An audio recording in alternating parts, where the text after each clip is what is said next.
Well, hello and good evening, patriots. Durud. Good morning, good afternoon, good afternoon, good evening, wherever you are, and welcome to tonight's evening edition of the Goldie Show. I'm Goldie Ghamari, former Canadian politician, current geopolitical analyst, and of course, Iran human rights advocate. And as you guys can tell, I'm not in my usual location. However, that does not mean that I will not be giving you my breaking analysis and, of course, geopolitical commentary. Because as long as I have my laptop and an internet connection, and of course, my Iran flag with me, the show will go on. However, it is a little bit low tech based. I am in a hotel room currently, as you guys can tell. But I will be back in my usual location probably in maybe about a week or so. But until then, appreciate all of you and your patience with me as my schedule's all over the place. So no, I'm guys, I'm not in danger.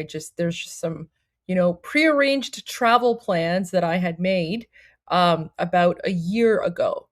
So that's all it is. Like it's basically a trip that I had planned a year ago, well before everything started, and because it was already planned and prepaid, couldn't do much about that.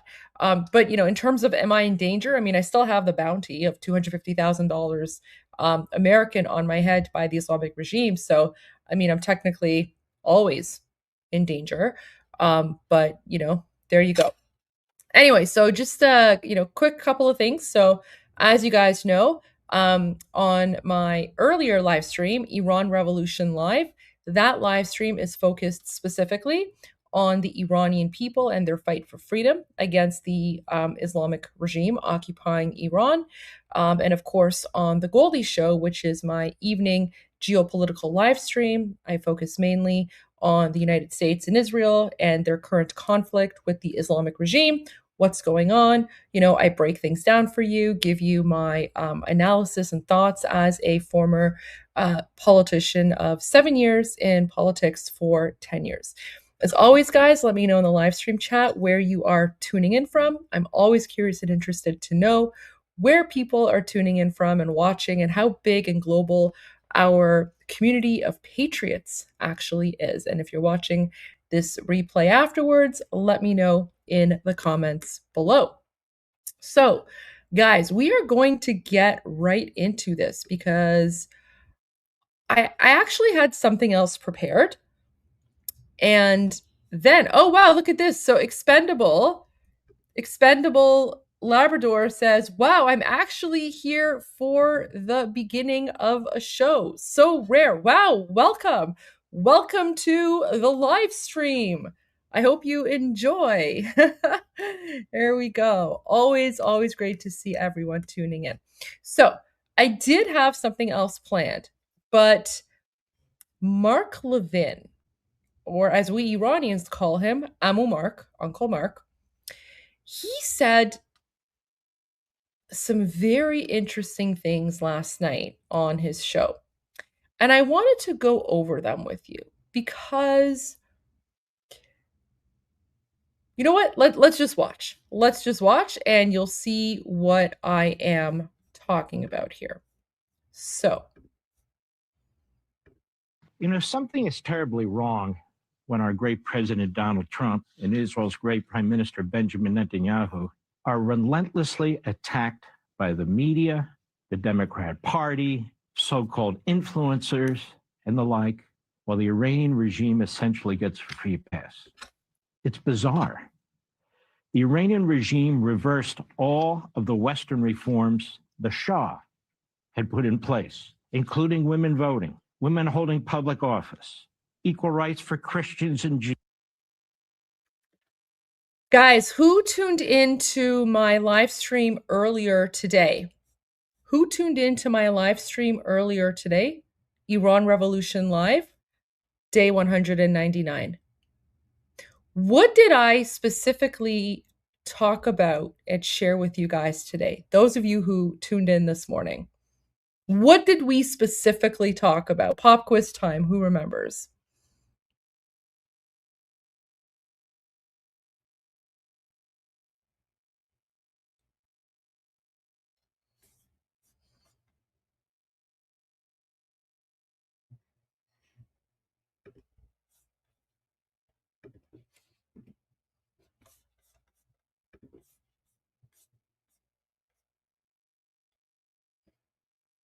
Exactly. The Shah.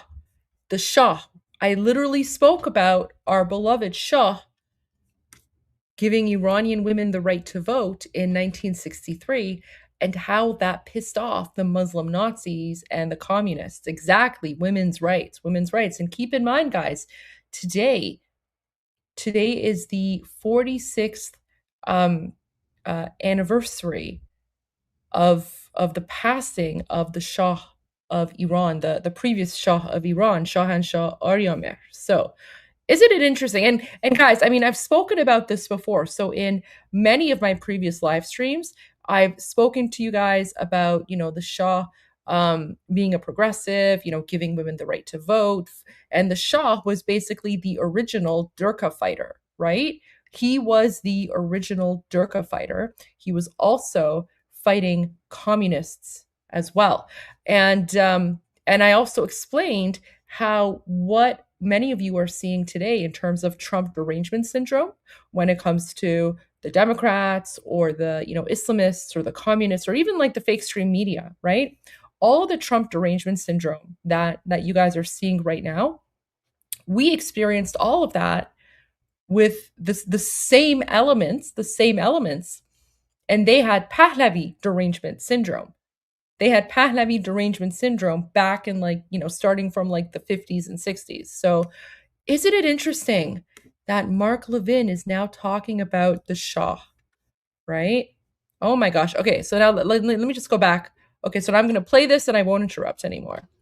Guys, give me one moment. I need to turn off my camera for one moment, but I will be right back. And I'm gonna start this while I turn off my camera. Give me one moment, guys. You know, something is terribly wrong when our great President Donald Trump and Israel's great Prime Minister Benjamin Netanyahu are relentlessly attacked by the media, the Democrat Party, so-called influencers, and the like, while the Iranian regime essentially gets a free pass. It's bizarre.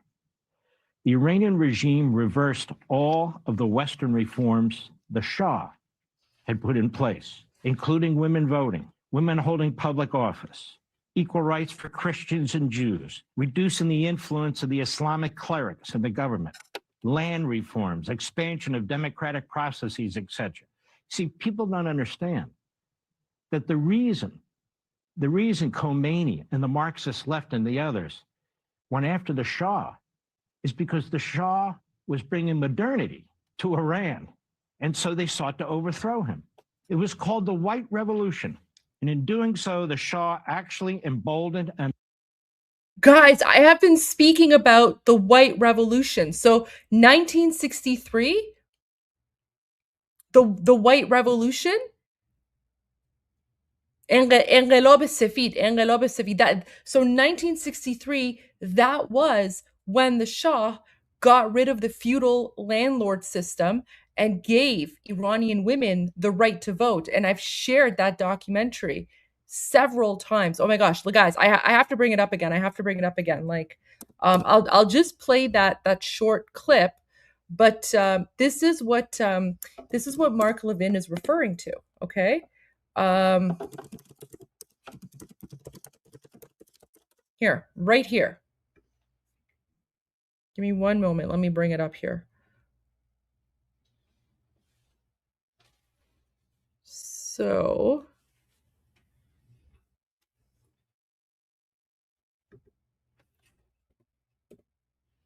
right here. Right. This is the moment. Guys. Okay. So guys, this is actual footage of the white. So this is the Shah's White Revolution of 1963. In Persian, we call it either Enqilab Sefid, or we also call it Peyvand Shah va Millat, which means the bonding and the unity of the Shah and the nation. So, it's the White Revolution. So the reason it's called the White Revolution is because it wasn't like an actual like violent revolution or anything like that. It was basically a bunch of social reforms, social justice reforms that the Shah brought in 1963, and the revolution was essentially against communism, and it was against the Islamic clerics who had control over Iran. So it was basically the Shah saying that, Iranians come first, not Islam, and that women are equal to men. Anyway, so this is the part that Mark Levin is talking about right now, okay? And I actually showed this clip earlier today. Watch this, guys. For the whole country. We are abolishing the notion of plowboy and make him a free farmer. In January 1963, the Shah, the revolutionary operating from the throne, announces his program of social reforms. In the first place, land reform. The crown land has been distributed already. Now the big estates of the landlords are to be included in the program. Land for the landless.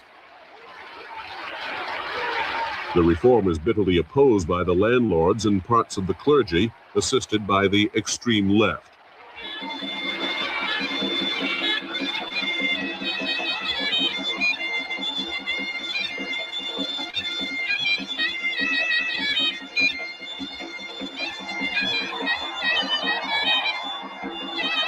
But the most fanatic resistance is delivered by a number of clergymen against the voting right for women, essential part of the revolution from the throne. Right, so guys, the most fanatic part about what the Shah was doing, right? Like the thing that pissed off the Durkas was the fact that the Shah gave women the right to vote in 1963. That pissed off the Durkas, and that's when they were like, okay, like this is too much. They were like, this is too much, right? The Shah is, he's taking Iran away from Islam, right? He's not Islamic enough because he's giving women the right to vote, right? Listen to this again. Pay attention. The most fanatical part, right? So the thing that really set off the Durkas was when the Shah said women are equal to men and that Iranian women have all the same political and social rights as men. And the Muslim Durkas didn't like that because in Islam, women and men are not equal. In Islam, women are basically the property of men, right? So the Durkas didn't like the fact that the Shah was modernizing Iran by saying that women are equal to men and women have the right to vote. The Muslim clerics, they view that as un-Islamic, right? So there you go. This right here, right? This is what Mark Levin is talking about. That the most fanatic resistance is delivered by a number of clergymen against the voting right for women, essential part of the revolution from the throne. Yet the program is carried through. Women not only vote, but are elected as members of parliament as well as of the Senate.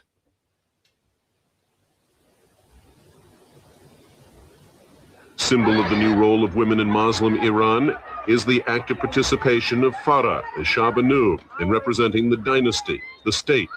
She's in charge of whole sectors of national life, particularly in the fields of social activities, art, and culture. Between 1964 and 1976, the number of children in primary schools has risen from 1.7 million to 4.1 million. In high schools, from 326,000 to almost 2 million. Of 152,000 students in higher education, about 1/3 are women. In 1975, at Tehran University, 44% of all graduates in medicine were women, 47% in pharmacology as well as in social sciences, and 55% in education.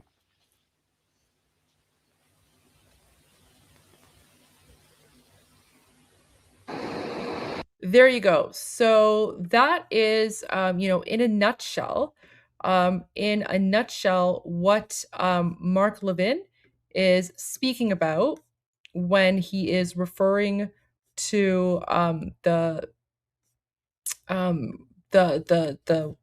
white revolution, right? Sorry, let me just I have like a weird setting here. Let me just fix this. I think there's something up with my YouTube. Let me just see if I can fix this really quick before we continue. Sorry, guys.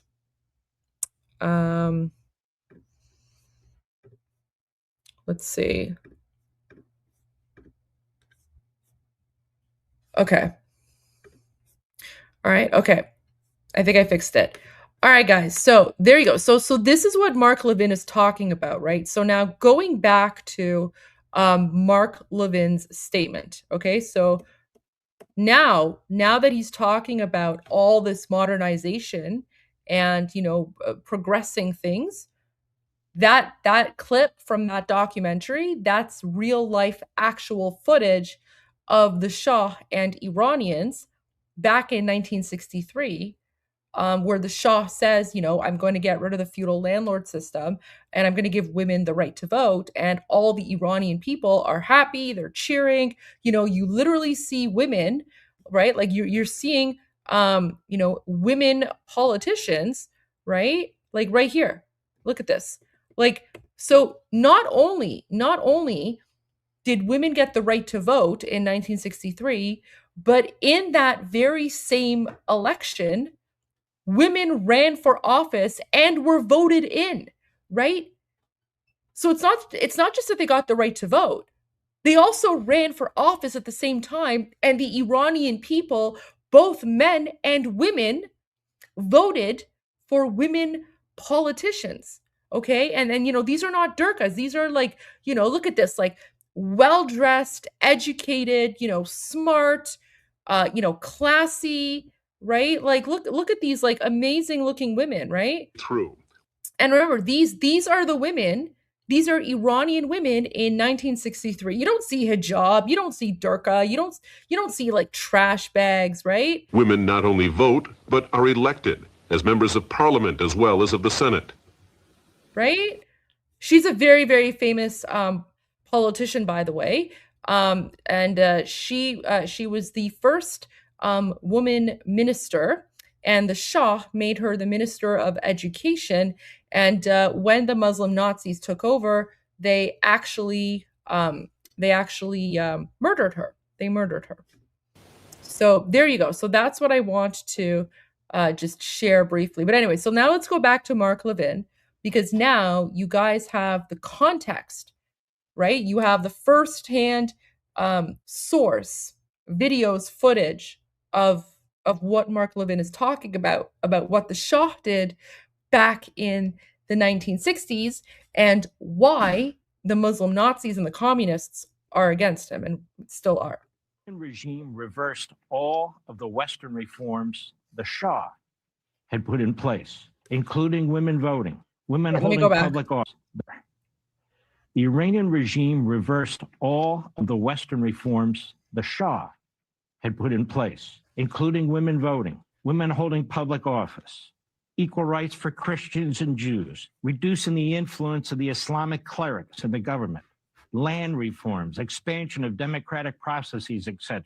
See, people don't understand that the reason Khomeini and the Marxist left and the others went after the Shah is because the Shah was bringing modernity to Iran. And so they sought to overthrow him. True. It was called the White Revolution. And in doing so, the Shah actually emboldened and unleashed the left-wing intelligentsia, Marxist movements, democracy movements, and Islamic clerics, which joined a revolutionary effort to remove him because they saw an opportunity to exploit it. Most of them didn't agree with each other than trying to get rid of the Shah. In fact, most of them hated each other. Now, Khomeini condemned these reforms. He condemned the Shah's alliances with our country and the state of Israel and the rest of the West. He opposed all reforms involving women's rights, freedom for other religions, and so forth. And while Khomeini was attacking the Shah as a heretic with Muslim clerics and activists, providing them with recorded tapes of his speeches, meaning Khomeini's speeches, and his declarations and other messages, because he had been in France, where he was sent by the Shah a few years earlier because of his revolutionary intentions. What Khomeini did. So that's actually not true. The Shah did not exile Khomeini Khabar Margesh because of his revolutionary intentions. Khomeini Khabar Margesh, he actually was involved in an assassination plot against the Shah of Iran. So when Khomeini, basically Savak, they caught Khomeini, Khabar Margesh, and his team of Durka jihadi terrorists before they were able to complete the assassination attempt against our beloved Shah of Iran. And Khomeini, Khabar Margesh, Ashghal, he was tried in court, in an independent court, okay? He was tried in an independent court, and he was, of course, obviously found guilty of trying to assassinate the Shah. And the court, which was, independent of the Shah, the court sentenced Khomeini Khabar Margesh to death. Okay, so the independent judiciary tried Khomeini Khabar Margesh and sentenced him to death. Guess who pardoned Khomeini? The Shah of Iran, because he was not a dictator. He was a kind, benevolent person, right? And the Shah did not like death sentences, okay? Because he actually was a normal, regular, logical, compassionate, kind-hearted human being. So the Shah, right, what he did is he overturned the death sentence that the judiciary had given to Khomeini Khabar Margesh, and instead of having him be executed, the Shah said, "Listen, I will pardon you, but instead of executing you, I'll just exile you. Just go leave Iran, go live your life in whatever Durka country, you're exiled from the country, right? So the Shah does not make many mistakes, but I would say, this is probably one of the only mistakes the Shah of Iran ever did, was to show mercy to a Durka. Okay? The biggest mistake the Shah ever did was show mercy to the feces of Satan, right? Like this guy is he's literally, imagine if Satan came to earth and, just,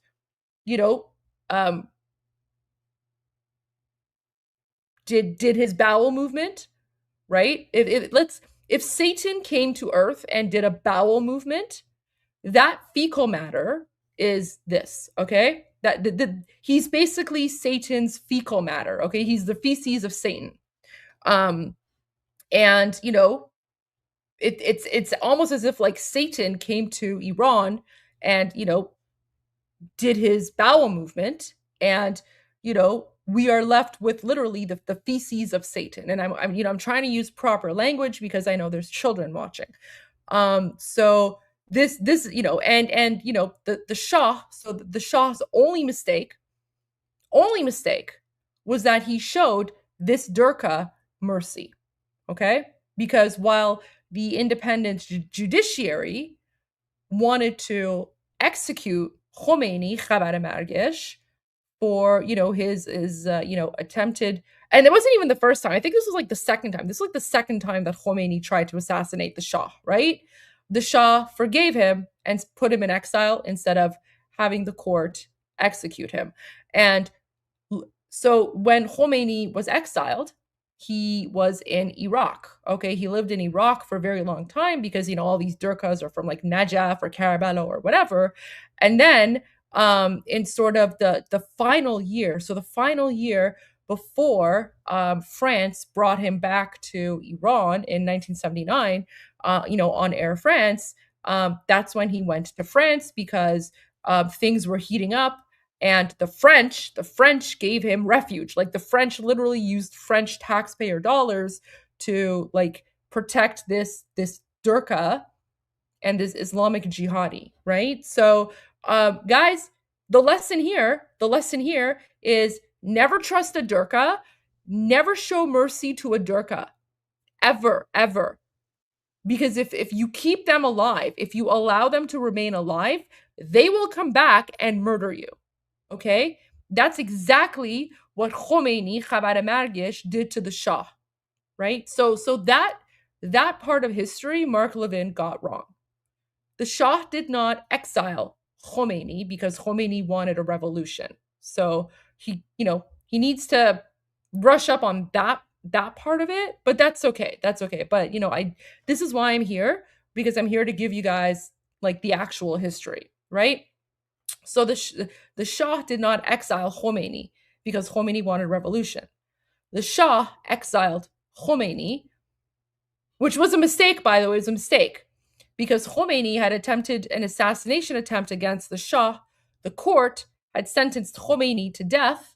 The Shah, being, the normal, kind-hearted, human being that he was, didn't want anyone to be executed because of him. So he was like, listen, I'll waive the death sentence so you won't be executed, but I'm going to exile you. Go live your Durka life somewhere else and just, leave us alone. And what did the Durka do? Just like a cancer cell, like this is why I say the Islamic regime is cancer. The only way to treat cancer is to get rid of it, right? You have to get rid of every single cancer cell. Because if you leave even one cancer cell alive, right? Like in this case, the Shah didn't get rid of this cancer cell. And look what happened. The cancer cell grew, got stronger, multiplied, and then they came back in 1979 with the help of Jimmy Carter and the Democrats, France and the UK, and they turned Iran into a 7th century Islamic hellhole governed by Sharia law. Okay? So I just wanted to point that out. So that part of history, Mark Levin did not get correct, but that's okay. But that is like actually a very important historical detail, right? Because, people think, oh, the Shah was a dictator. But when you actually look at the history, you understand that no, the Shah was actually kind and benevolent, and he was literally fighting Durkas, right? And yeah, I think Omid made a comment here. Israel knows how. Yeah, guys. So Israel knows how to deal with the Durkas. Okay, the only way that you deal with Durkas, it's the same as dealing with a cancer cell. You eradicate it. You get rid of it. Just cut it out. Anyways. Because of his revolutionary intentions. So it wasn't the revolutionary intentions. It was, I already explained that, but let's continue. Ew, look at his face. Like it's just, I don't understand. Guys, I don't understand how anyone can look at this face and be like, oh, that's the face of a kind man. Like it's literally like the face of a demon. Like you're literally looking at like, again, if you open up the dictionary and you turn to, feces of Satan, this right here, this is the literal definition of the feces of Satan, right here.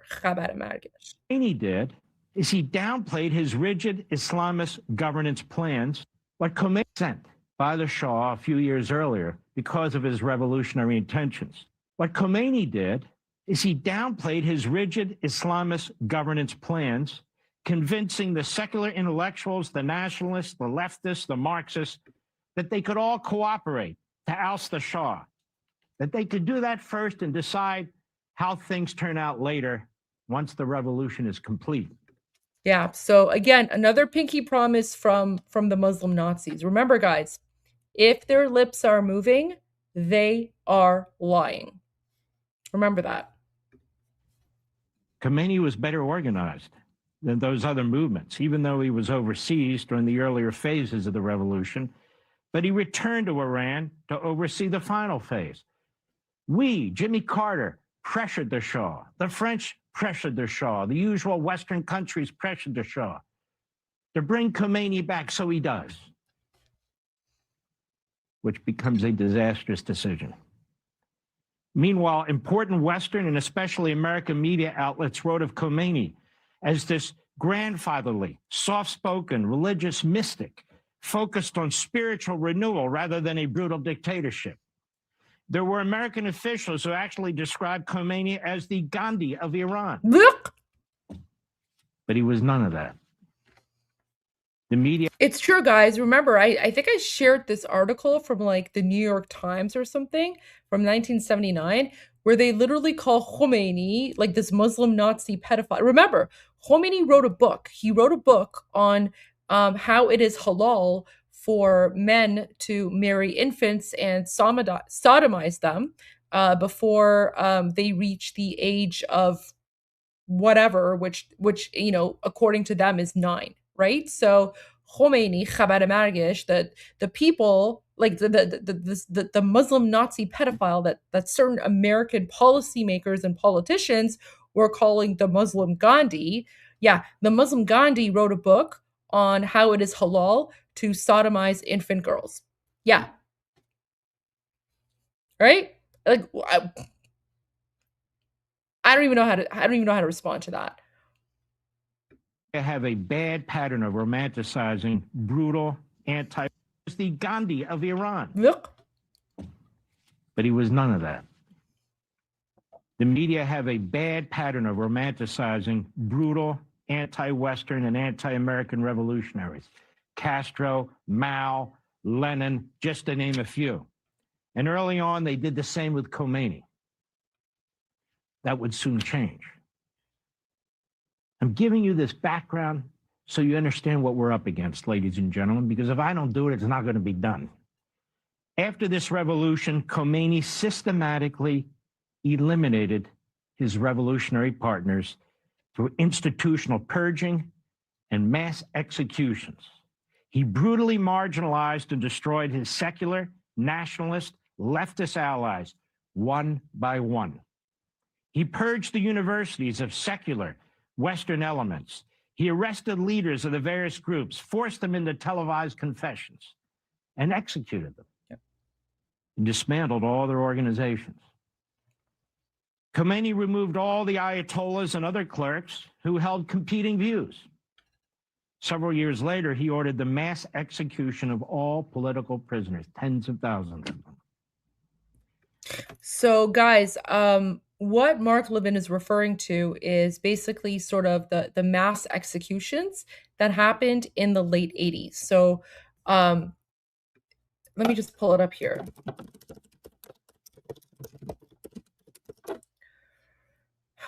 So, this was in 1988. Okay, so in 1988, Khomeini, Khabar Margesh, the Muslim Nazi pedophile, he ordered the mass killings of thousands of political prisoners, orchestrated by death commissions, and all of these people who were murdered, were they're basically buried in secret mass graves. Okay.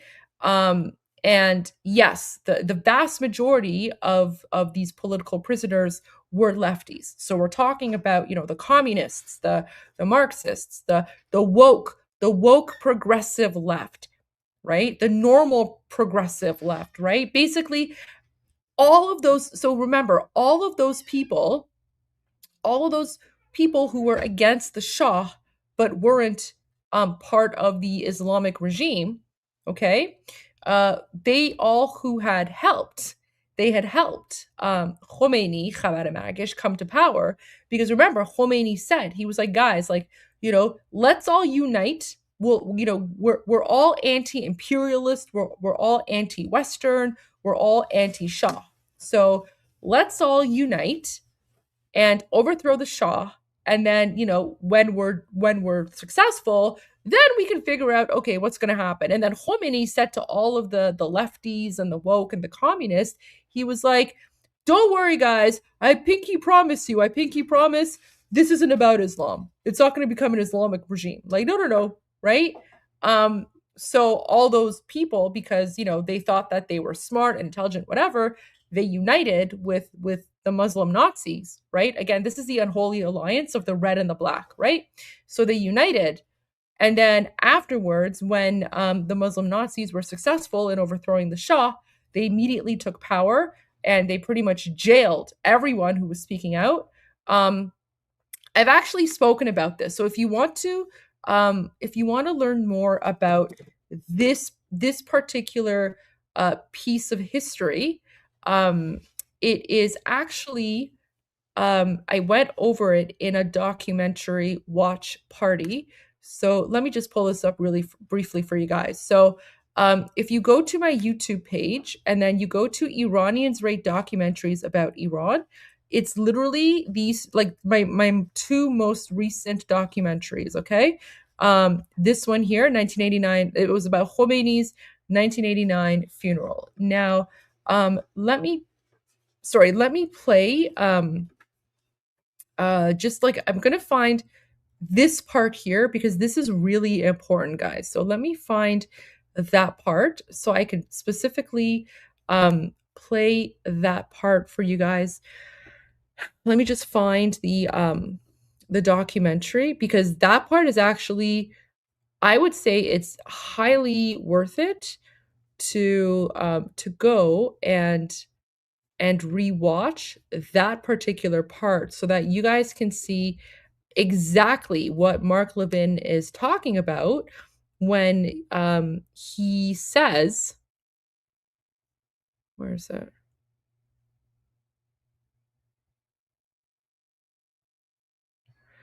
Where's that?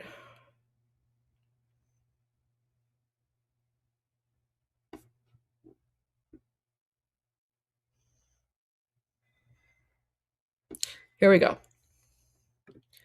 Like this part here is actually like really important. Okay. And the thing is, like, this documentary is actually, so someone is asking, did the lefties fight back? Yeah, they tried, guys. So they tried. The especially like the woke progressive, like they tried to fight back, but by the time like they realized what was going on, it was too late and they were all basically executed, right? So This is the documentary Watch Party. This is a documentary from the documentary Watch Party. Let me get rid of the comments here just because now this documentary is in Persian, okay? But I remember I was translating parts of it, but I think this is the part where Khomeini, he basically as soon as he gains control, as soon as he gains control, he basically starts executing all of his opponents. So just watch this part, and you guys will just have to follow along with the subtitles. To set it, but I'm sorry, guys. When I hear his voice, I just want to throw up. He's just such a just a garbage person, literally. What again? Literally, the feces of Satan, right? He's not even intelligent enough to be a demon. He's literally the feces of Satan. Look. بزرگ شدم تا حالا نگفتم ما مورد هجوم زلقی ها بودیم، مورد هجوم رجبلی ها بودیم و خودمون تفنگ داشتیم و در این حالی که دشمنی آیت الله خمینی با آمریکا و جهان غرب تنها به قطع رابطه با این کشور و متحدان آن در منطقه ختم نشد. بار دیگر کلیدواژه اسلام و احکام دینی مبنای کار قرار گرفت و رهبر انقلاب دستور داد. So guys, this is literally right at this is in the first few years of when the Islamic regime took over. So we're talking 1979 to 1981, 1982, okay? So we're getting to the part where when the Muslim Nazis took over, and when they started imposing Islam on everyone, right? The woke left and the progressives and the communists, they were like, wait, what are you talking about? You said that this is not going to be an Islamic thing. And then Khomeini is like, haha, I lied. And then we're just going to murder you all. That's literally what happened. تا فضای دانشگاه، کتب درسی و استادان همگی اسلامی شوند. Right, so see right here, remember, Mark Levin, when he said that Khomeini ordered the removal of the secularization of universities, and he said everything has to be Islamic. This is what he's referring to, right? And from this Iranian documentary, right? Leader of the revolution ordered that the university environment, textbooks, and professors all be reformed, aka get rid of the secularism and everything has to become Islamic. در سر تا سر دنیا در خدمت ابرقدرت‌ها هستند و بودند و ما می‌خوایم نباشد.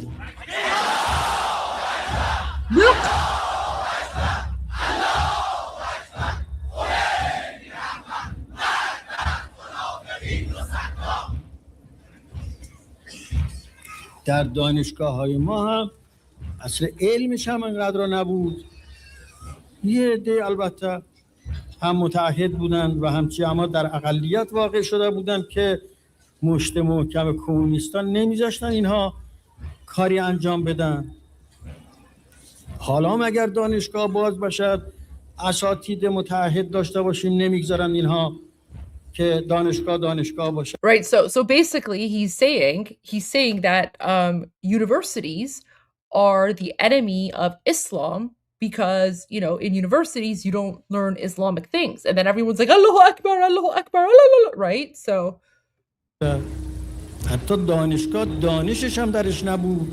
Someone's saying, was this filmed with a microwave? Guys, this is Newton. Guys, this is original footage from 1981, 1982, right? So this is footage from 47 years ago. That's why the quality is not the greatest, right? But guys, this is the first, what you're watching right now, this isn't someone telling you what happened, right? So the reason I'm sharing this with you is because when Mark Levin is saying that, Khomeini khabar margesh, says, when Mark Levin said that Khomeini khabar margesh wanted the universities to become Islamic, I'm sharing this with you because this is the actual speech. This is the speech of Khomeini basically saying that universities have become like, the tools of the superpowers, aka the United States and Israel or whatever. And they have to become Islamic. And then everyone's like, oh, la, la, la, Allahu Akbar, right? Like, guys, this is the height. This is the height of Durka in occupied Iran. اگر دانش درش بود چرا الان بعد از این همه سال و میلیاردها خرج و بودجه این ملت صرف شد و حالا وقتی که میخوان یه مریضی را که یه قدری مرضش مشکل است معالجه کنیم میگید باید برد به خارج. Right? So that, and then guys, this is like Durka logic for you. So Khomeini, Khabar Margesh, he's like, oh, if universities are such a good thing, why is it that if someone wants the best treatment, they go to like the UK or England, or they go outside of Iran? Well, you idiot, that's because these universities were only built in the past 20 years because the Shah was literally investing in modernizing and building Iran, because the Pahlavi dynasty inherited a third world country from Muslim Durka jihadi inbred Nazis like you. So the Shah was on the process of modernizing and fixing Iran.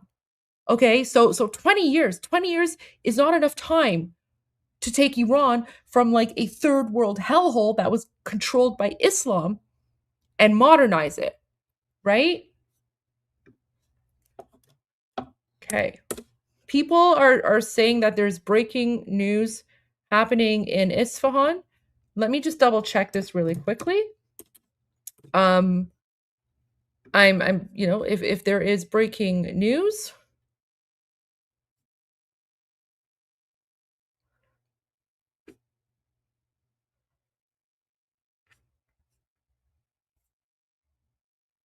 Oh my gosh. Okay, so guys, this is what's happening in Isfahan right now. Okay. Okay. So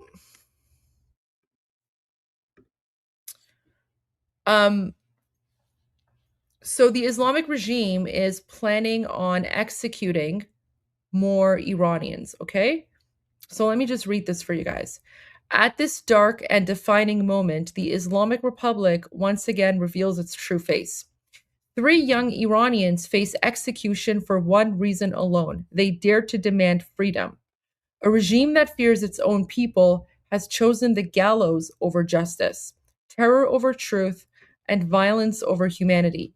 The world must not look away. Every moment of silence costs innocent lives. Stand with the people of Iran, not their oppressors. So guys, it appears as if the Iranian people are taking to the streets and they're trying to prevent the execution of 3 young men. And I'm gonna like, this is breaking. So guys, here's the thing. It's currently 4:50 a.m. in occupied Iran time. Okay, so in Iranian time. That public hangings, the executions, did it already happen? Oh my gosh. So like these are all the Iranian people. Guys, I know a lot of people are saying like sharing different sources. I'm gonna rely on my own sources. So this is breaking news. This is breaking news for me. So I'm just gonna go through this. Give me some time, please. So you can see.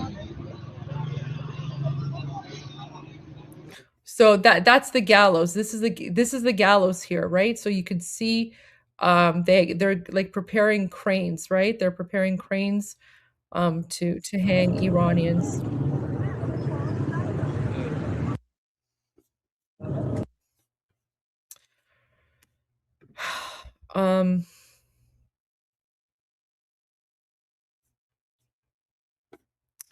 At Ali Khani Square in Isfahan, the situation continues to worsen. To stop the forcibly gathered crowds from thwarting the public executions, the IRGC has deployed armed units. Iran is held hostage by true evil. Guys, so you see even when Iranian people, they're trying to stop the executions, the Islamic regime, guys, there's a lot of rumors. I'm seeing your super chats. I appreciate that. Let's just go through this together, because again, like, so much news out there. But let's see what's happening. So guys, so when people are like, whenever someone asks, right, why don't the Iranian people just rise up? Here's why, okay? So even now, even though the Iranian people know that literally going out into the streets, this can, they're literally risking their lives, right? Like, this is a regime that murdered over 54,000 innocent unarmed people in 2 days alone. But you can see how brave the Iranian people are, because even now today, knowing very full well that they're risking their lives by going out, they're still going out to try and prevent the execution of 3 innocent unarmed Iranians, right? Look at this.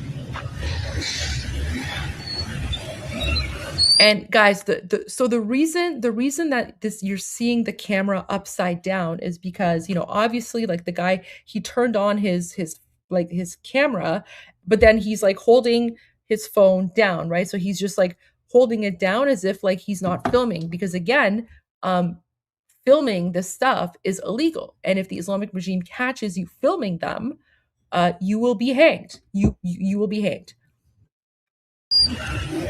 Right? So you see this right here? Right? See the guy on the motorcycle? See how he's literally wearing like full on like I don't know, like whatever, like a bulletproof vest and like a helmet and whatever. So and he's fully armed, right? And then here's more. You see this one? Also this guy, so he's got a helmet, he's got like his, military riot gear, right? Right, there you go. Right, you see them? You see these? These are the Basij. So these are the Muslim Nazis who have now come to try and violently disperse the crowd. Look at that. Wow, you see that? You see all these forces? Guys, the Islamic regime cannot stand up to the United States or Israel. Okay, they don't have the capability to do that. The only thing the Islamic regime is good at is murdering innocent unarmed Iranians in order to try and remain in power. Right?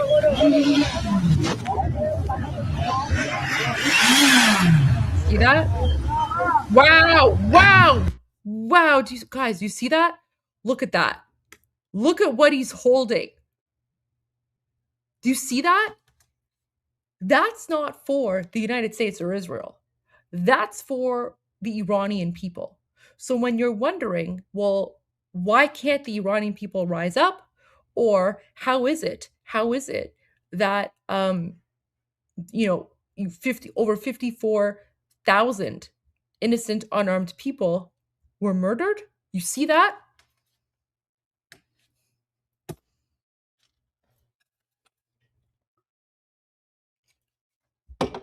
The Islamic regime can't stand up to America or the United States. They can only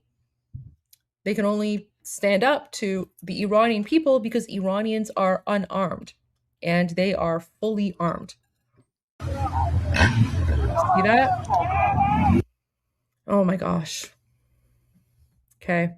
So these are the 3 political prisoners whose lives are currently at risk. Amir Hossein Safari, Abolfazl Sepahi, and Ali Reza Sepahi, right? So these are the 3 young Iranians, right, who are at risk of being hanged by the Islamic regime for the crime of wanting to live in a country that is free. 2 of them are cousins. Abolfazl and Ali Reza, they're cousins. There you go. Okay, so now Shin is updating. Security forces pushed back families of political prisoners near an execution site in Isfahan, threatening protesters with weapons. And an officer mockingly told a weeping mother to cry louder. See that? Do you see how they treat us? The Muslim Nazis literally murder us, and then they're mocking a mother. Okay? They're mocking a mother, and they're telling her to cry louder. Do you see what sort of animals we're dealing with? Right? Like, it's just insane. It's insane. Let me see what else I can find, guys. That's the latest update from Shin. Let me see what else I can find about what's currently happening in Isfahan.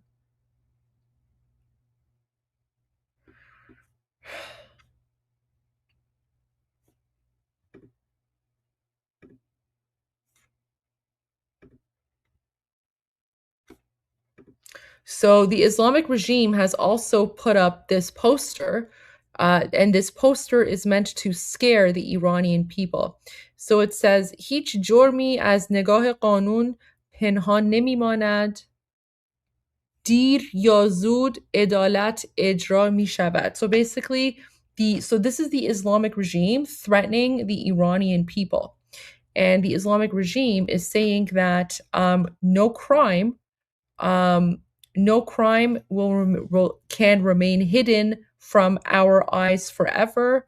Sooner or later, we will come after all of you. So basically, the Islamic regime is printing out posters to threaten the Iranian people, to threaten the population that they have been oppressing for the last 47 years, right? So when I say that the Islamic regime is a foreign illegal occupation, this is what I'm talking about, right? I mean, think of like France, when France was occupied by the Nazis, right? Think of even like Germany, when Germany was occupied by the Nazis, right? The Nazis were an illegal occupation and they ruled with force, right? Especially in the context of France, they ruled with force. It's the same thing in Iran, right? Iran is occupied, and they're now literally printing out posters to threaten the Iranian people, right? Because the Islamic regime is not legitimate. It's a foreign terrorist jihadi illegal occupation. So when we Iranians, we say, you have to finish the job, right? This is what we're talking about. The Islamic regime is not reformable. It's not repairable. And so this is why, like, for us Iranians, like, it's absolutely mind-boggling that there is any diplomat, any politician out there who's actually calling for peace or diplomacy with a brutal Islamic Muslim Nazi occupation that has been murdering Iranians for the last 47 years, right? This would be like the equivalent of people, politicians during World War II saying, "Oh, you know what? Let's have diplomacy with the Nazis," right?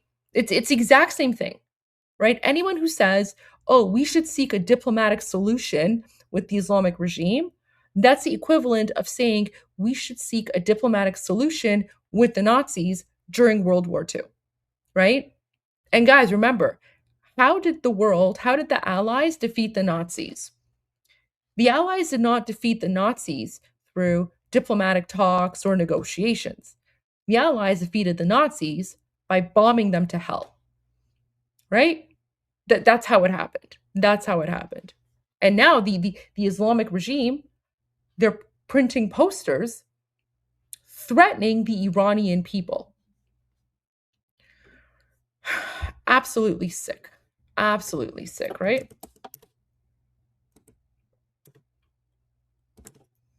Let's see what else I can find here, guys, for you. Let's see if there's any updates.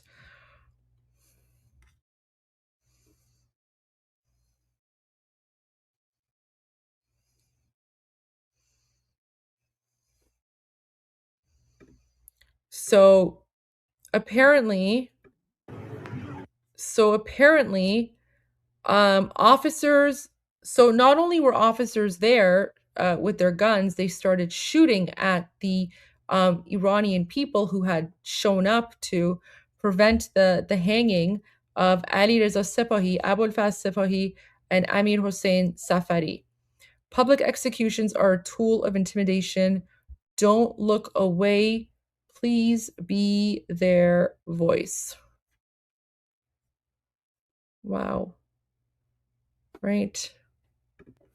This is crazy, guys.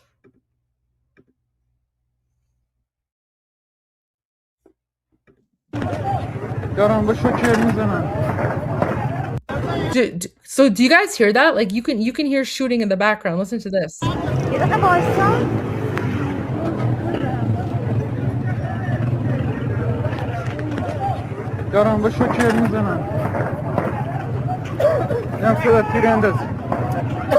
Right? So you hear like the pops in the background, and then the guy who's filming, he says tirandazi. Tirandazi means shooting.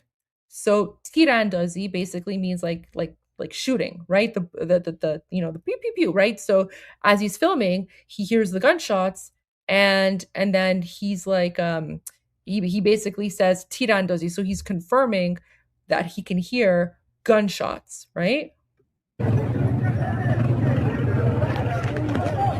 دارم با شوکر میزنن هم صدا تیراندازی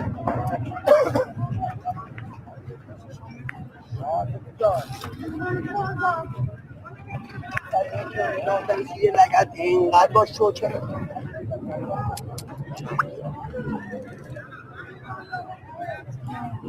اوه با شوکر خوابونده نزن حروم زاده بیا بیا بیا بیا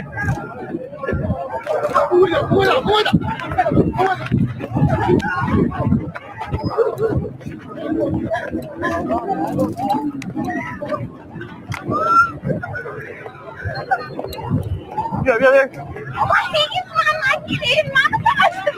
حروم زاده دارم با شوکر میزنم.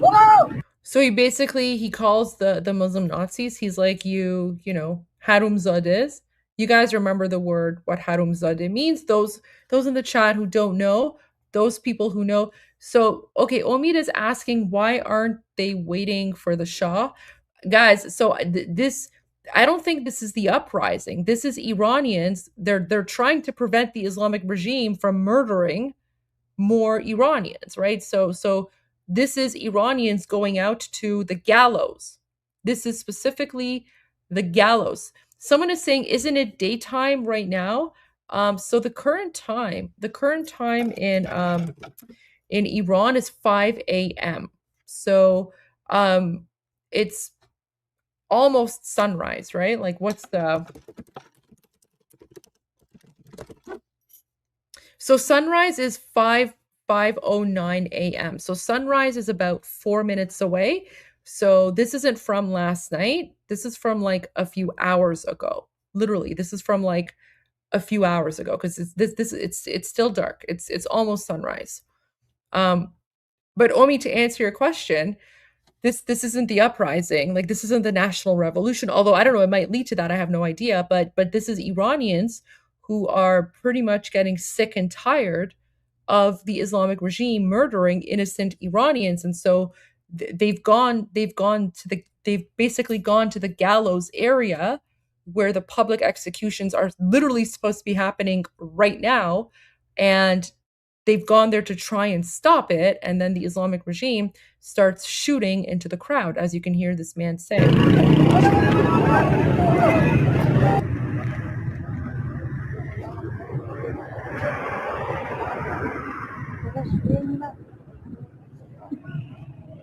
شوکر فهمیدی؟ صدا همه چی داری میفهم. آره. Wow. حروم زاده.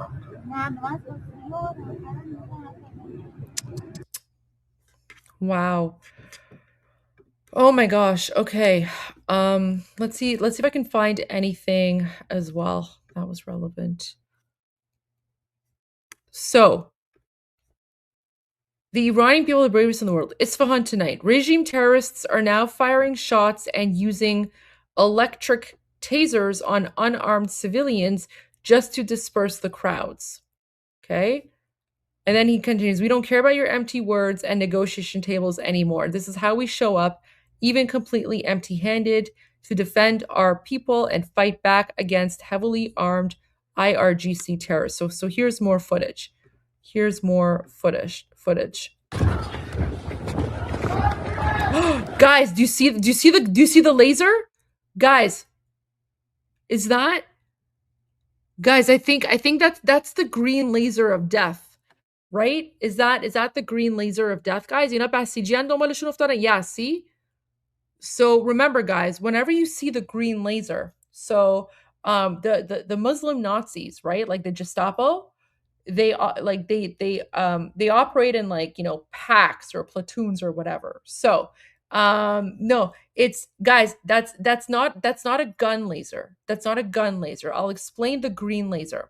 So every single group of, like, the Muslim Nazis, okay, there's one person among them that has a green laser, okay? And the specific role of that person with the green laser is to point the green laser at targets for the others who are armed to shoot and attack. Okay, so we basically call it the green laser of death, because if you are, you know, let's say in like yeah, exactly. It's a pointer. It's a pointer to choose the victim or target. Yes. So that green laser, if it literally, like, if it comes on you, you're dead, because one of the last things you'll ever see, right, is the green laser, because literally then seconds later, all the others who are part of the platoon, or, you know, the group or whatever, they will then shoot at wherever that green laser is pointing at, right? So that's what the green laser is, and all of them have those green lasers. It's not like a burning or shocking laser. It's basically just like a regular laser that pretty much marks you for death, right? So if you are part of a demonstration and someone points a green laser your way, you're pretty much dead. Like, if someone points a green laser your way, I don't know, you have 1 second. You have 1 second to, I don't know, try and hide or duck or whatever. But yeah, there you go. So as you can see, this group, right? So these Iranians, they're running from the Basij, the IRGC. And as you can see, there's a whole group of them, right? So there's a whole group of them. One of them has a green laser, and that green laser is basically pointing at people. So that's the green laser of death.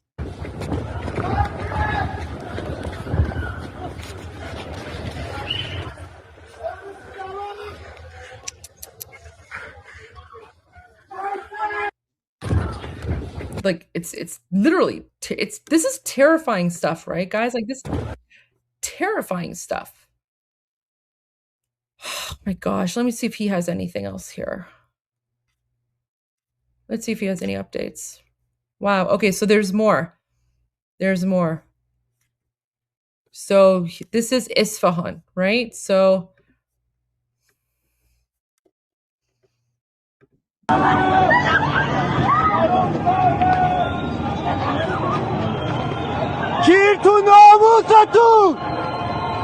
so the guy filming this, he's swearing at the Gestapo. And guys, keep in mind, the quality of the video is blurry on purpose. Okay, so the reason that the quality is blurry is to prevent the Iranian freedom fighters from being identified, right? So Iranians specifically use low quality cameras, or, you know, when they're sharing these videos, they blur it or pixelate it so that the Iranian people can't be identified. So that's the low quality is on purpose.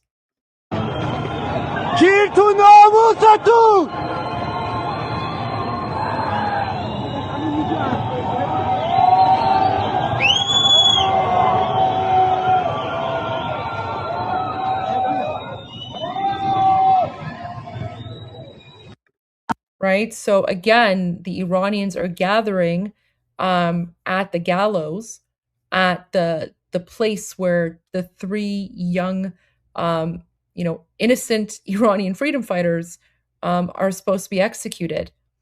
And the Iranians have gathered there to try and stop the execution from happening. So I already shared that video. Look at this. So here you can see the green laser of death here. Okay.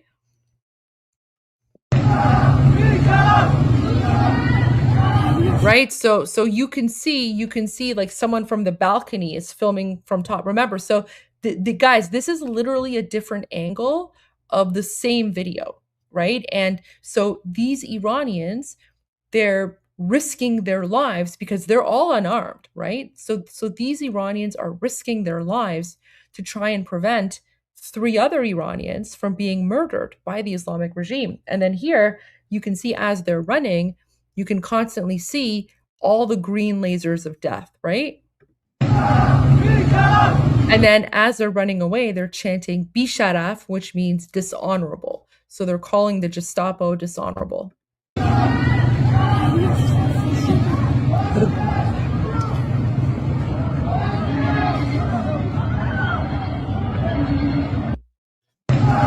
Right? So it's pretty terrifying stuff. All right, here's another one. So as you can see, right, like this is a public gallows here. So this is where they're planning on executing 3 Iranians, innocent Iranians, and you can see the Iranian people here are trying to prevent the execution from happening. And of course, they've, covered and hidden the faces of 2 of the Iranian freedom fighters. And then, of course, back here, you have the Muslim Nazis who are literally in full military gear, right? Because again, the Islamic regime, right? They don't care about the United States or Israel hitting their, the power plants or the roads or bridges. They literally don't care. The only thing the Islamic regime cares about is surviving so that it can continue murdering the people, right? So the Islamic regime, right, they use their military weapons and resources not against Israel or the United States, they use it against the Iranian people.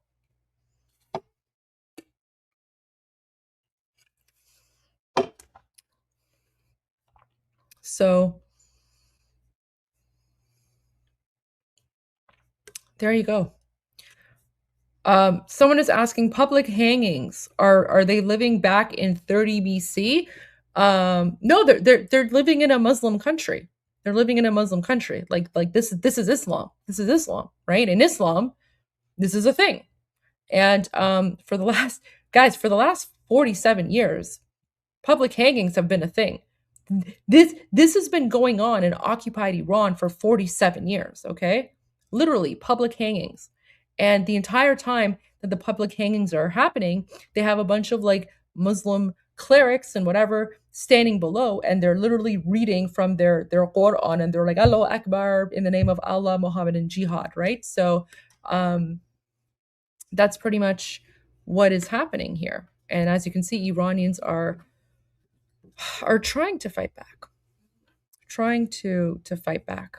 Let me see if I can find any other footage here. So that's pretty much all I have. I don't.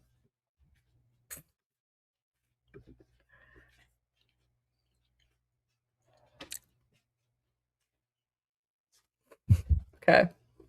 Sorry guys, I have there's a little birdie in my room, but it's all good now. Okay, I just want to share something here, okay? Let me see if I can find anything new.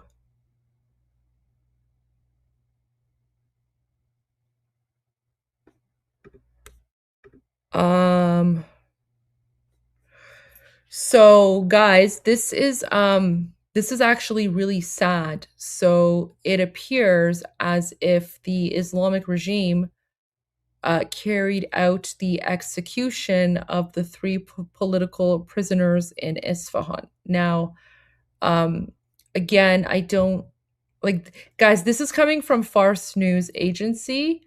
So Fars News Agency is the Islamic regime media outlet. But the Islamic regime is reporting that apparently the political prisoners were unfortunately executed in Isfahan. So this was posted 3 minutes ago from Iran International. We'll have to wait and see if it's true or not. But guys, right? Like this. I mean, this would be. I mean, if this was true, this would be around the time that this is happening, because they always do it in the morning. And as you can see, Iranian people were trying, right? We were trying. Iranian people were trying to stop it. And look, here's another video of Iranians trying to stop the execution.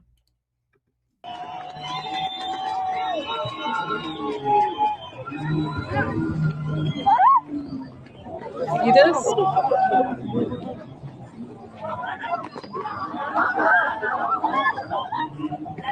And you can literally hear the gunshots. Like you can literally hear the Muslim Nazis firing bullets into the crowd to try and disperse the crowds, just because the Iranian people are trying to prevent the murder of 3 innocent unarmed Iranians.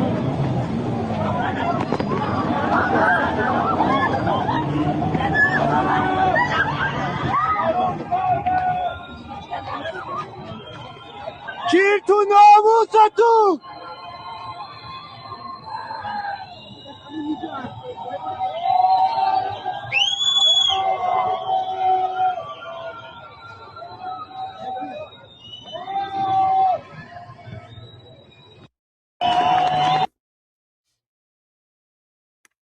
So there you go.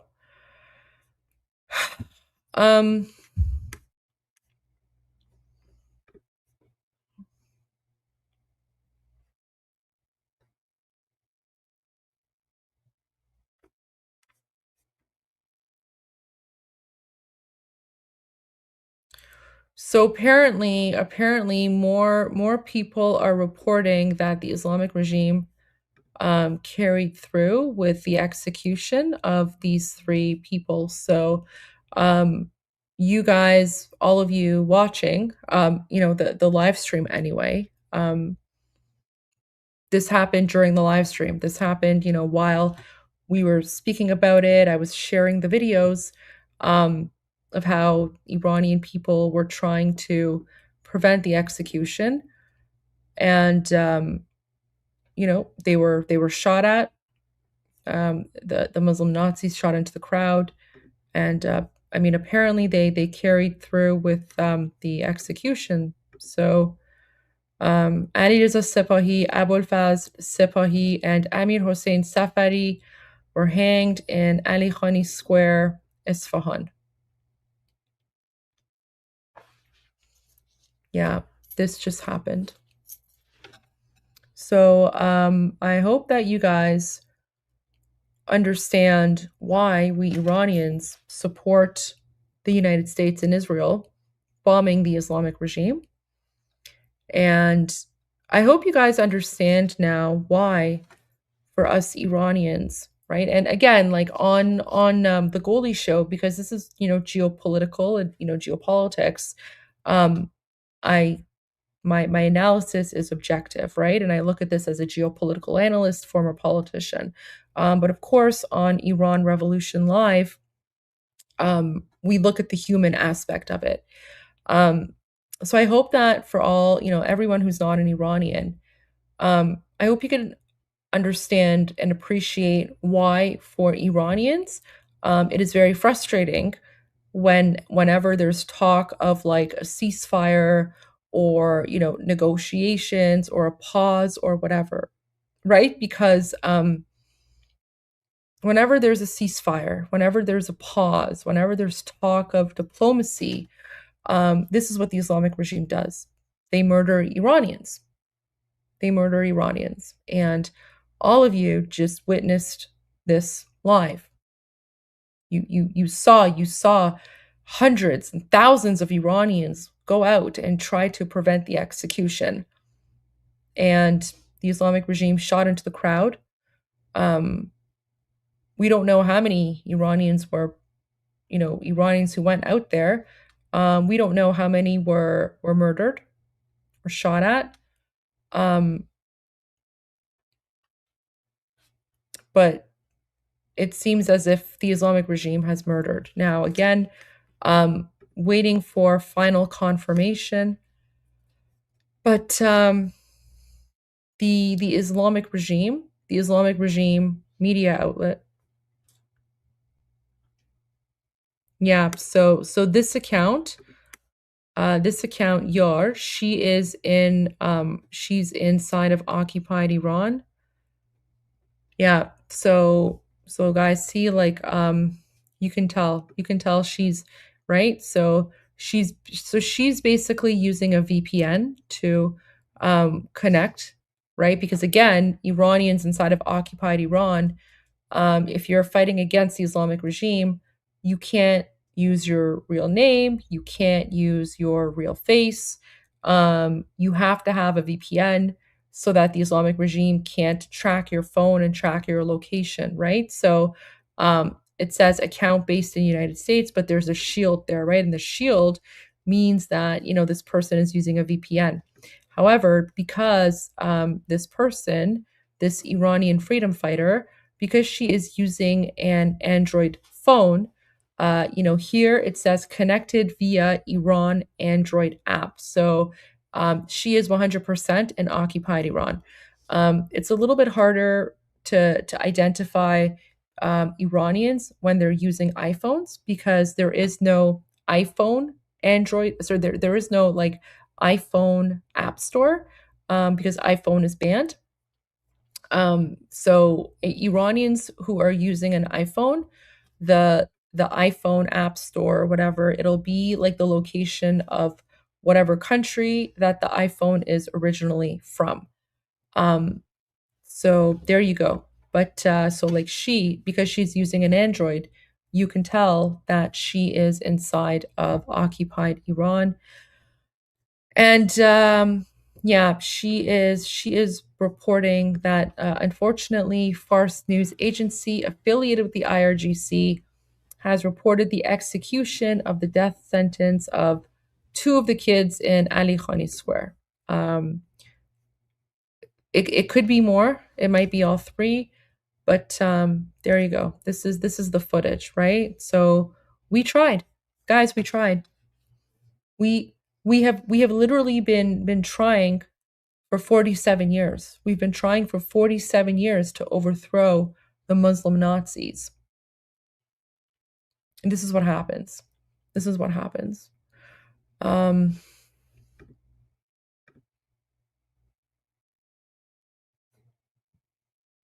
Yeah, so now this is yeah.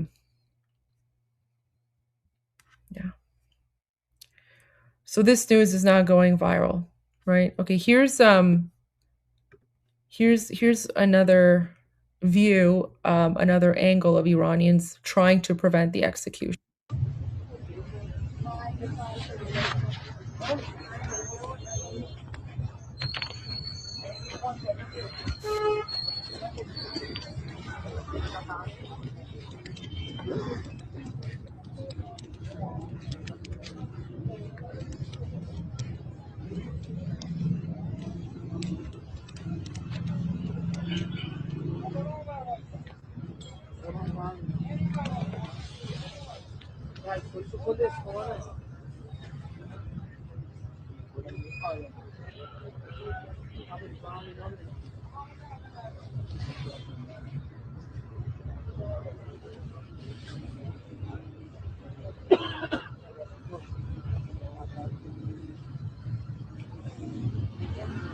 Absolute evil. Absolute evil.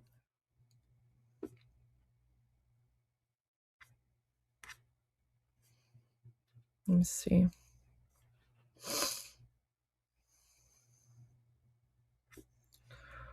So here's another footage of the Muslim Nazis dispersing the crowds violently.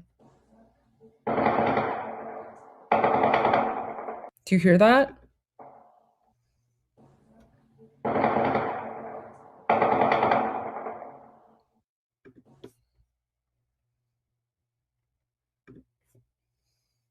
There you go. So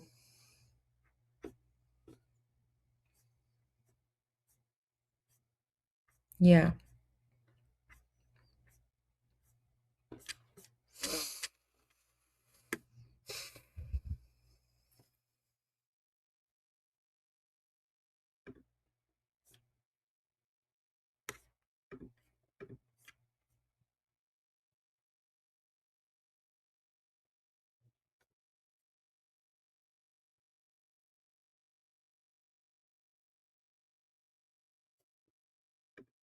I like to set it. Ashghal. Okay, so here's yeah, so I already shared this one.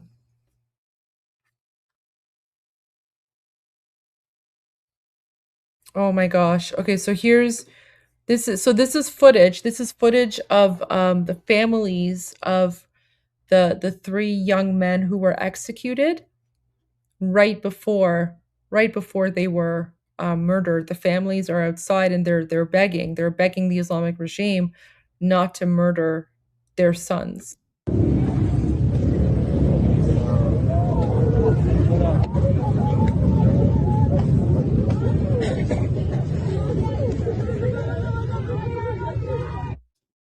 Right? Like you can hear the mothers crying, begging, like they're literally begging the regime. They're like, please don't murder our children, don't murder our sons, right? These people aren't human. Like the Islamic regime, they're not human.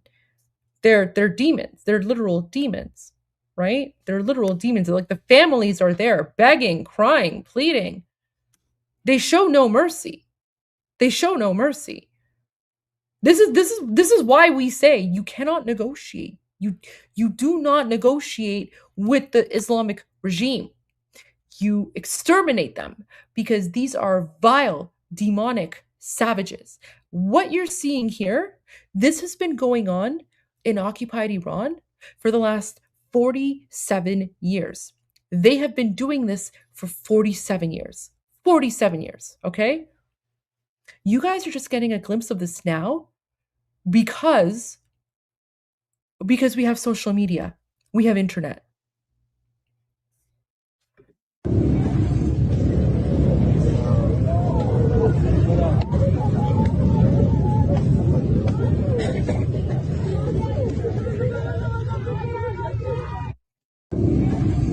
Guys, I'm so angry right now. Okay. Yeah. Welcome to the hell. Welcome to the hell of being Iranian. Now, apparently there's, some news that only 2 were executed, not 3. Doesn't matter. Doesn't matter. Even one is too many, right? We'll have to wait, I guess. The confirmation, we'll get confirmation of details within the next 24 hours or so. But there you go. Now, all of you who have been watching this live stream have now experienced firsthand, almost on like a second by second basis of like moment by moment, the struggle, right?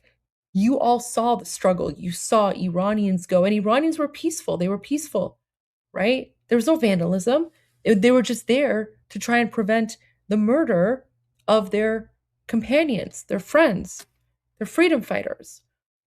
And the Muslim Nazis shot into the crowd. And then they hanged the 3 Iranian people, even though the mothers of those young men were there begging the Muslim Nazis, please spare my son, don't execute my son. And they murdered them anyway. Yeah. This is why we say, show no mercy. Show no mercy. Just destroy them. Because, guys, what you've just experienced live and firsthand right now, this is only the tip of the iceberg.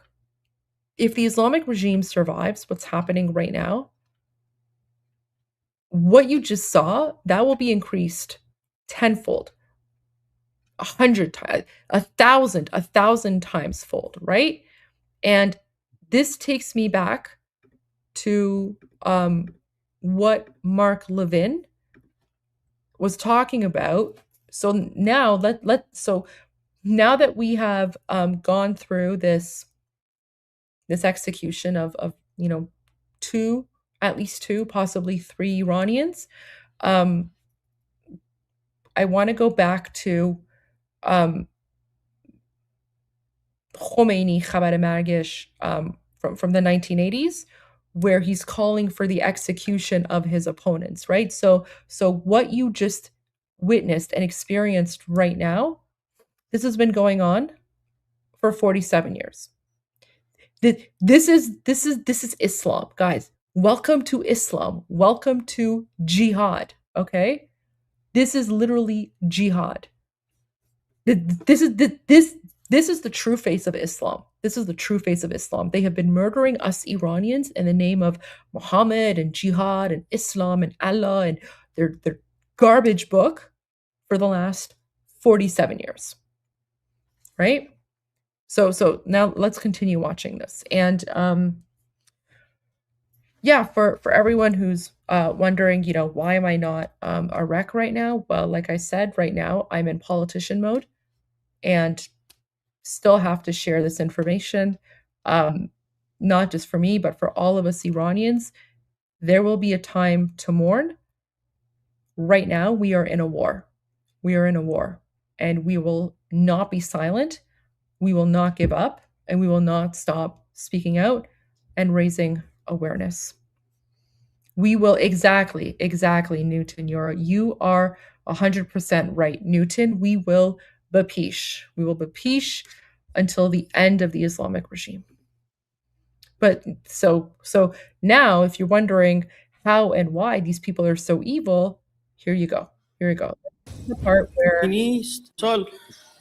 تغییرات عمده فرهنگی در دانشگاه‌ها، تحقیق در بسیاری از رشته‌ها محدود و گروهی از So now we're going back to the 1980s when the Muslim Nazis under Khomeini Khabar Margesh, they took power and they were like, everything has to be Islam. And so they basically got rid of everyone who was secular or modern or whatever. And this is the beginning of when they started to turn Iran into an Islamic hellhole governed by Sharia law. با تجربه از مراکز علمی تصفیه و نهایتاً مجبور به ترک کشور شدند.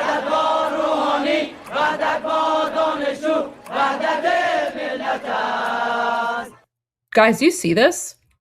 Do you see the clergy? Look at this. Wait, look at this. و نهایتاً مجبور. Wait.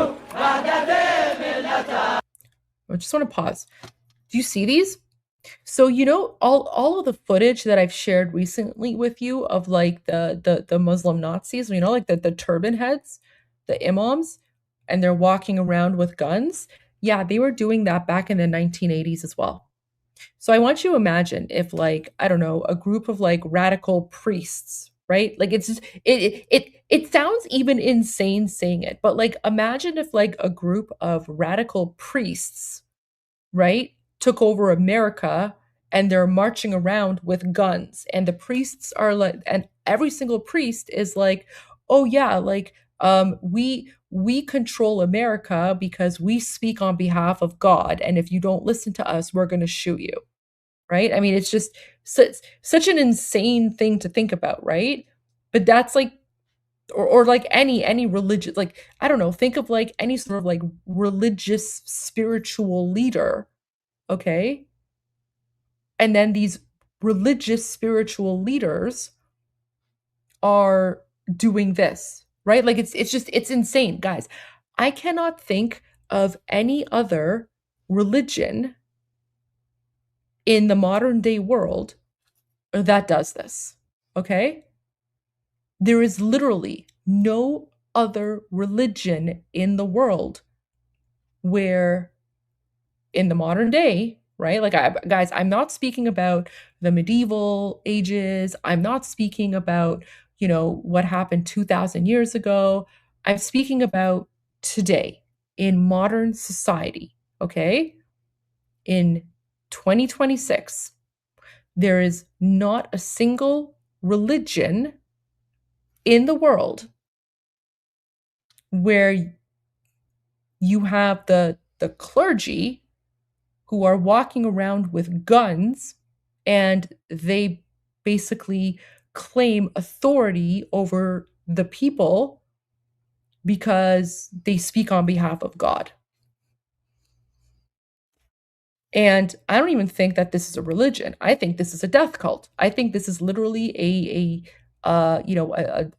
satanic death cult that has come from hell and should go back to hell. Because the Muslim Nazis, right, have been doing this for 47 years. This is literally them in the 1980s. Okay? So all the images that you're seeing today of the jihadis walking around with guns, that's nothing new. This has been going on for 47 years.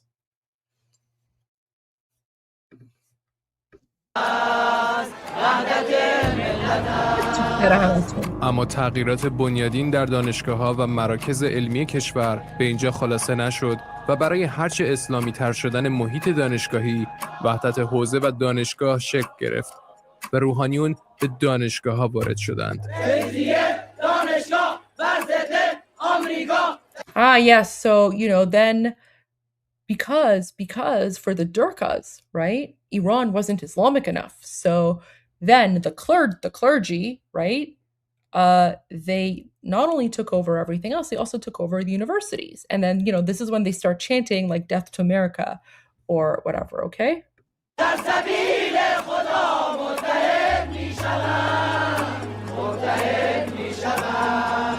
اون وحشتی که دانشگاهی ها از معمم داشتند و اون وحشتی که معممین از دانشگاهی ها داشتند به اذن خدای تبارک و تعالی. Right. Anyways, let me get to the part where they start.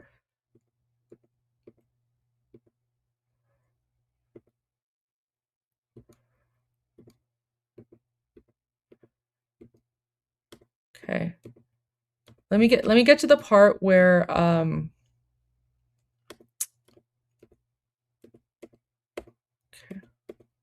I don't care about this part. Anyways.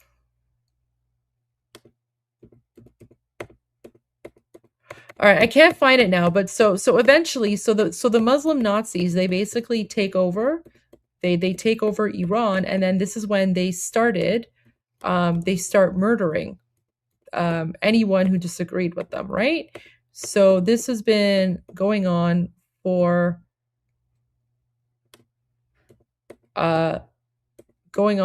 like 47 years. Anyway, so this is like the violent history, right? So we're now going to go back to Mark Levin, because we started off with Mark Levin. We only got about 4 minutes in, and then I was sharing some other things, but I hope that now that we've gone through this horrific event together. Look at this, guys. Goldie, I'm from Kuwait. We understand how you and your country were occupied under Shia Islamic regime. We were also invaded by Saddam back then during the 90s. We love you and other Iran guys. So Iranians, we love Kuwaitis. So glad to see you here. And yes, no, Kuwait is an amazing country, and I can't wait until Iran is free and we can go back to having normal relations. And like we Iranians, like we're so sorry, like we're so upset that the Islamic regime is sending missiles your way. I mean, it's not us, it's the Islamic regime. They're declaring war on everyone, but all I can say is ahlan wa sahlan and shukran. Thank you so much. So much love, sending so much love to Kuwait and all of our Kuwaiti friends and allies. All right, so now I'm just going to go back. Now that we've kind of experienced, or you have now witnessed the horrifying things that we just went through, and also before that, earlier before that, I shared original footage of the Shah modernizing Iran. Now I hope that you guys have the context. So I'm going to play this statement, this what Mark Levin said last night, because it is so important, and it's incredibly telling. Something is terribly wrong when our great President Donald Trump and Israel's great Prime Minister Benjamin Netanyahu are relentlessly attacked by the media, the Democrat Party, so-called influencers, and the like, while the Iranian regime essentially gets a free pass. It's bizarre. The Iranian regime reversed all of the Western reforms the Shah had put in place, including women voting, women holding public office, equal rights for Christians and Jews, reducing the influence of the Islamic clerics in the government, land reforms, expansion of democratic processes, etc. See, people don't understand that the reason Khomeini and the Marxist left and the others went after the Shah is because the Shah was bringing modernity to Iran. And so they sought to overthrow him. It was called the White Revolution.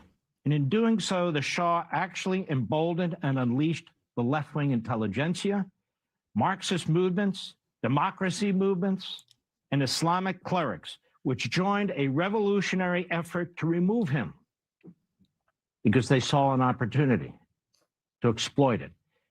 Most of them didn't agree with each other than trying to get rid of the Shah. In fact, most of them hated each other. Now, Khomeini condemned these reforms.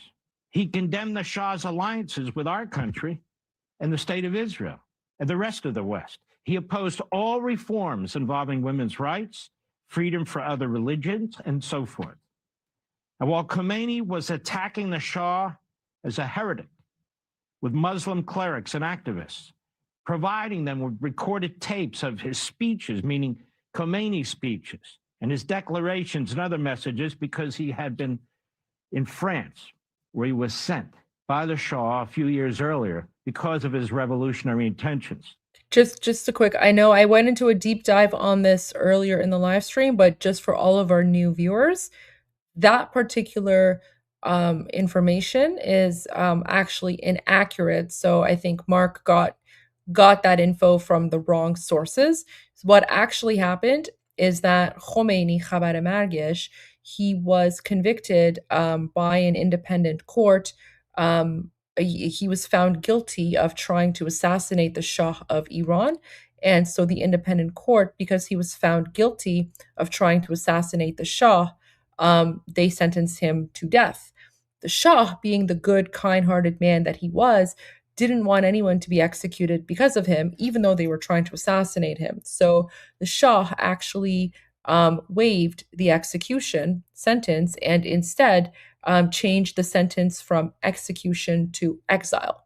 So Mark Levin, as much as I respect him, that part he got wrong. Khomeini wasn't exiled because of his revolutionary intentions. Khomeini was exiled because he had tried to assassinate the Shah, and the independent judiciary sentenced him to death. The Shah forgave Khomeini and exiled him instead, showed him mercy. That was probably one of the few mistakes that the Shah ever made, right? Because when you show mercy to a Durka, when you show mercy to a terrorist, they view that as a sign of weakness. And they will just come back stronger. And that's exactly what happened. So, if the Shah had just, let the court do its thing, who knows? We might not have been here today. However, the Shah showed mercy to the Muslim Nazi terrorists, like this one who's literally the feces of Satan, and we all know what happened after that eventually. So the Islamic regime is literally a cancer, because if you leave even one cancer cell alive, it will come back stronger. Like eventually it will come back stronger, more powerful, and then you might not be able to stop it. So, this is why we say, like, the only way to cure cancer is to get rid of every single cancer cell. You don't show mercy to cancer. Also, I don't know how anyone could ever look at this face and think that this is the face of a good person. I don't know, right? Like, I look at this, and all I see is the feces of Satan, right? So that's just the only mistake that the Shah made, and that part of history, Mark Levin got it wrong, but that's okay. It's because there's so much historical revisionism out there. There's so much fake news, false information that that the Islamists and the communists have put out about the Shah. Especially for non-Iranians, it's difficult to filter through everything and get all the facts. But that's why we Iranians were here to kind of provide the accurate info. So that's just the one clarification I would make on what Mark Levin said. What Khomeini did is he downplayed his rigid Islamist governance plans, convincing the secular intellectuals, the nationalists, the leftists, the Marxists, that they could all cooperate to oust the Shah, that they could do that first and decide how things turn out later once the revolution is complete.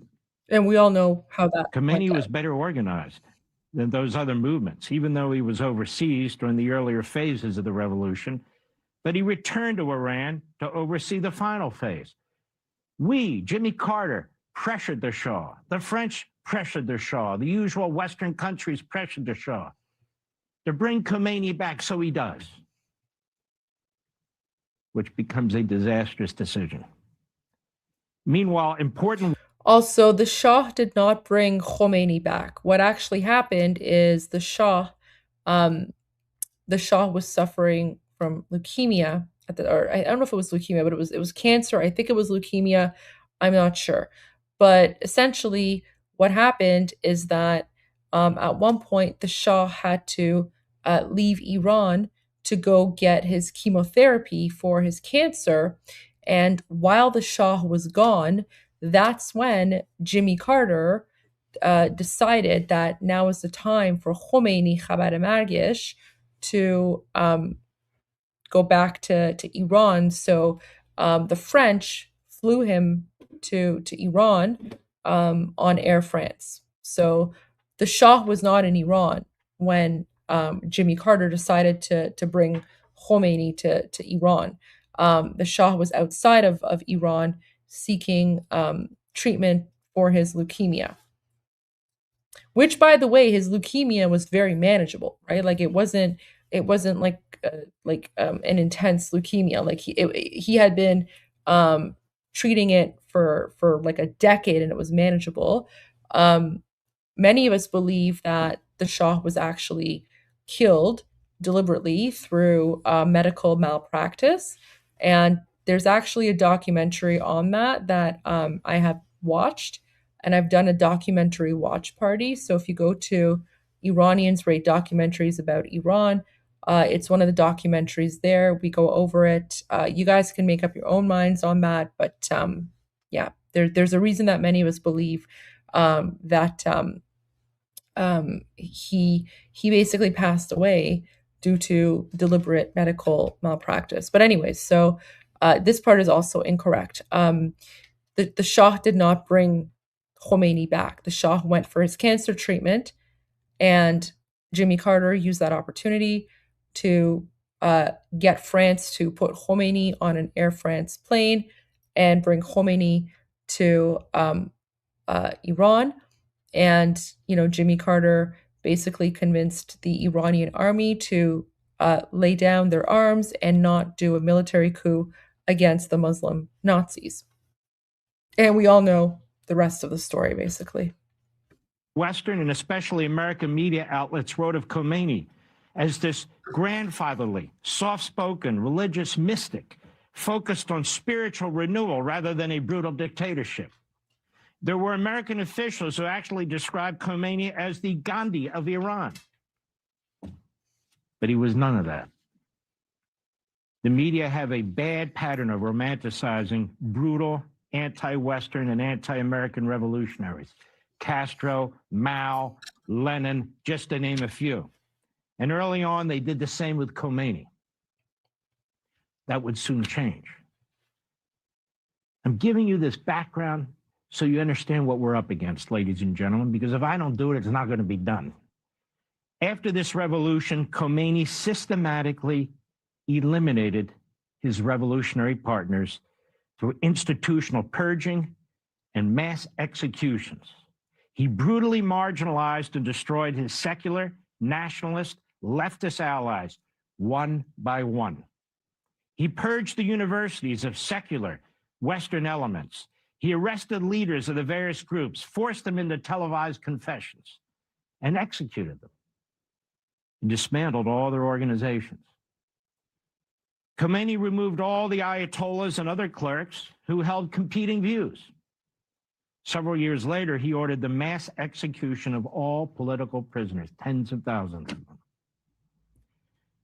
And to make a long story short, while the Cold War ended in 1989, the Cold War with Russia, another geopolitical transformation was taking place in the Middle East, which had started 10 years earlier with Khomeini and that revolution and this fundamentalist 7th century Islamist movement requiring the political governance through Islamist orthodoxy. Guys, I'm literally, oh my gosh, I feel like maybe Mark Levin watches my live streams because I've been saying the Islamic regime is like a 7th century backwards inbred ideology for the last like 8 months, right? So I don't know, maybe Mark Levin watches my show because this is what I've literally been saying, that they're 7th century inbred jihadis for the last like 7 or 8 months. Wow. Orthodoxy was spreading throughout the Middle East, including through surrogates like Hezbollah, Hamas, Islamic Jihad, the Houthis. It included the Muslim Brotherhood, and so forth and so on. They were organized, trained, and funded by the Iranian regime, Islamic regime. Lebanon, Yemen, Gaza, Iraq, Syria, and beyond, all affected, all infiltrated, with elements operating not only throughout the Middle East, but the world, including in our hemisphere. The Iranian Revolution has been seen as a Islamic revolution, not Iranian revolution. There is nothing Iranian about a bunch of inbred 7th century Muslim Nazis from like Najaf and I don't know, Kashmir or wherever Khomeini's from. There's nothing Iranian about them. They're literally the most anti-Iranian things. So no, it's not the Iranian regime. It's the Islamic regime. Guys, even like the Muslim Nazis in Persian, they don't call it the Iranian regime. They call it the Islamic regime. Right? Like they call themselves the Islamic revolutionaries. So there's nothing Iranian about them. Islamic revolution, a pan-Islamic revolution. Yeah. Revolution has been seen as a pan-Islamic revolution, a pan-Islamic revolution. And today, the Islamic Revolutionary Guard Corps, the IRGC, is mandated by Iran's constitution to pursue, quote, an ideological mission of jihad in God's way. That is it's not actually mandated by Iran's constitution. It's mandated by the constitution of the Islamic regime, which we actually view as invalid and of no force and effect, right? So Iran's constitution is the one from 1906. The Islamic constitution, we don't view that as valid. Extending sovereignty of God's law throughout the world. Yeah. The regime ideological. So this part, this is basically jihad, right? Like, so what Mark Levin is talking about is jihad, right? Islamic jihad. Mission of jihad in God's way, that is extending sovereignty of God's law throughout the world. The regime's ideology is a mix of political Islam and the Marxist oppressor-oppressed paradigm, but significantly defined through the ideology of the 7th century fundamentalist Islamist ideology. Eric Herodotus, writing in the Jerusalem News Syndicate, makes the important point, this is important, that the writings of Franz Fanon are particularly influential. Fanon argued that oppressed peoples could overcome materially stronger powers through sustained resistance, psychological transformation, and a willingness to endure suffering. In this framework, endurance becomes a form of power, and struggle itself can reshape both individuals and societies. So this is the mentality we're dealing with. People say we're bombing them, and we're bombing them, and we're bombing them again. What's going on? These ideas resonated across the developing world, including in the Middle East. And I contend it helps explains the resistance of the Iranian regime today. And that's why we need to arm a counter-resistance, a counter-revolution of oppressed Iranians, of Iranians who want liberation, and Iranians who want their pound of flesh because their family members were slaughtered.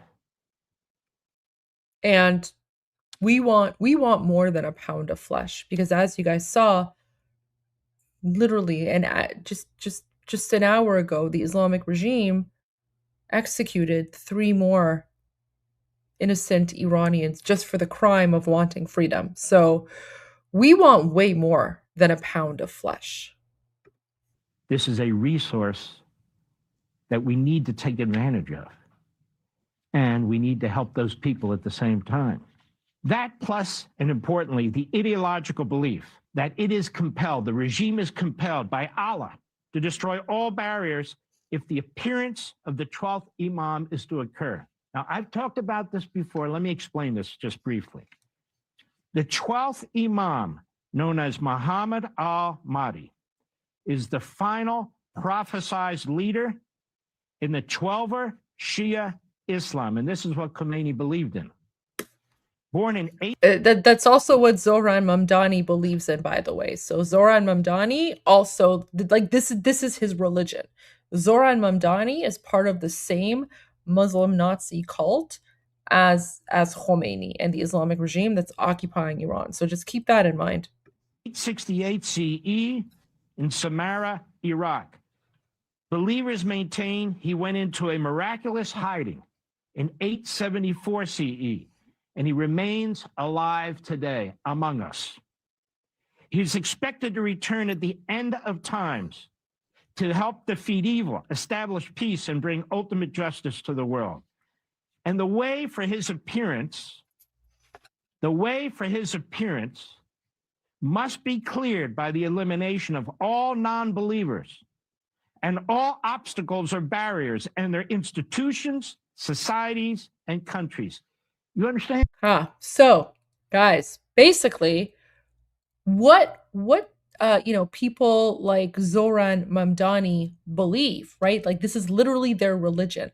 So, they're this 12er Shia cult, right?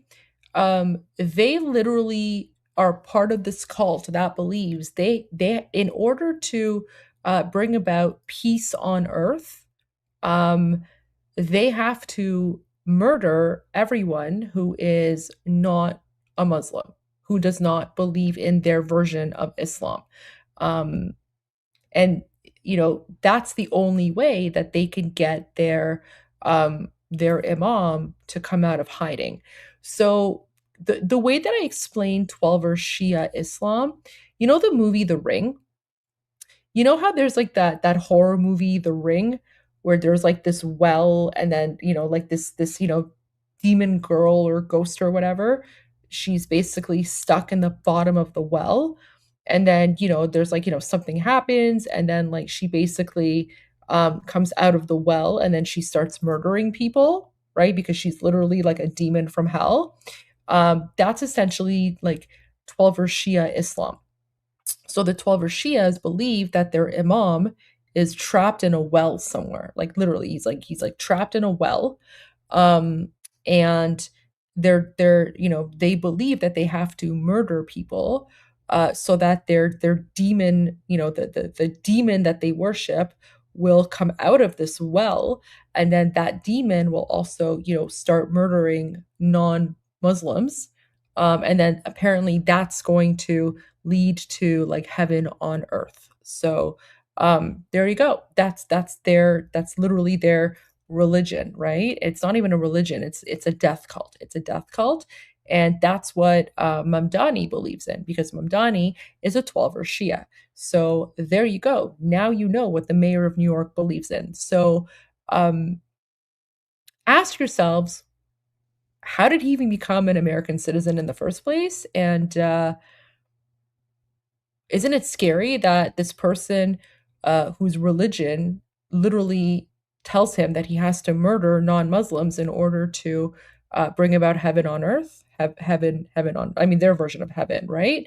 Yeah, the person whose religion literally tells him that he must murder infidels and destroy America, he's now become an American politician, right? Think about that. Think about that for a moment. And by the way, they use the whole concept of multiculturalism and diversity and freedom of religion to infiltrate, right? Because when you try to call out their demon cult, they're like, "Oh, that's Islamophobic," right? So apparently it's Islamophobic for the rest of us who know what's going on to point out the fact that certain people, their death cult is, the death cult that they're a part of mandates them to murder non-Muslims. There you go. The more you know. And let me nation of all non-believers and all obstacles or barriers and their institutions, societies, and countries. You understand? That means the destruction of the world as it exists today, especially the West, especially the United States and Israel. Khomeini, and the Khomeini who just was killed, stated that it is official state policy to eliminate the United States and Israel. And when they use the terms big Satan and little Satan, they are Quranic monikers. Quranic monikers. We hear this day in and day out, oh, big Satan, Lord, okay, pass the coffee and the cookies. No, this has real meaning. They're telling us who they are. They're telling us what they believe. And as you can see, the disunity we have in our country in confronting the Iranian regime plays right into their Islamic regime. Right into their hands. They've always seen the West and us as weak, not militarily weak, but as a people. They see us as weak. They believe we have neither the will nor the stomach to do what is required to defeat them, and that in fact, they are unconquerable. They are invincible. They see our governing system with cyclical elections, separation of powers, checks and balances, constant debating and arguing, individual rights, etc., as self-defeating, as paralyzing, and ultimately suicidal for us. It is in this context that the Democrat Party, our media, and others are not only utterly irresponsible in their propaganda and actions to try and scuttle and sabotage our efforts to destroy this regime. They're trying to undermine the president and our armed forces in the face of this very dangerous enemy. And they're trying to do it for political purposes. But they are giving sustenance to the regime. They are giving it further energy, motivation, and encouragement. Yet there can be no question that nuclear weapons in the hands of the Iranian regime would ensure the catastrophic confrontation that these zealots believe they were put on earth to achieve. And while it may... Right? Like, guys, so this is why the Islamic regime is hell-bent on developing nuclear weapons and obtaining nuclear bombs, because they literally want to destroy the earth, right? At least some of them anyway, some of them. Others, right? Others have a more practical reason, right? So if we look at our... Sorry guys, I'm a little bit out of it. I'm having difficulty concentrating because of the news of the murder of the 3 Iranians. So I apologize, guys, but I'm gonna get through this. So going back to the boom boom bingo sheet, right? Like, there are certain Durkas, right? Like General Skidmark. General Skidmark definitely, you know, wants nuclear bombs so that he can like destroy the world, so that his like, you know, weird demon health spawn imam that he worships will come out of the well and, you know, destroy the earth or whatever, right? So you know, General Skidmark literally believes that, but someone like Ghalibaf, he doesn't, I don't think. Like, Ghalibaf is more pragmatic. So he still wants a nuclear bomb, right? Like, he wants a nuclear bomb, but not for the sake of blowing up the world. He wants the bomb because he knows that if the Islamic regime gets their hands on nuclear bombs, then no one will ever want to attack them, right? Because then the Islamic regime can threaten with nuclear bombs, right? They can basically threaten to start like a nuclear war. So, you know, that's the difference, right? Like, all of the Muslim Nazis here, all of the you know, the garbage terrorists, you know, they're all feces of Satan, right? So they all want nuclear weapons. They all believe that they should have and acquire nuclear weapons.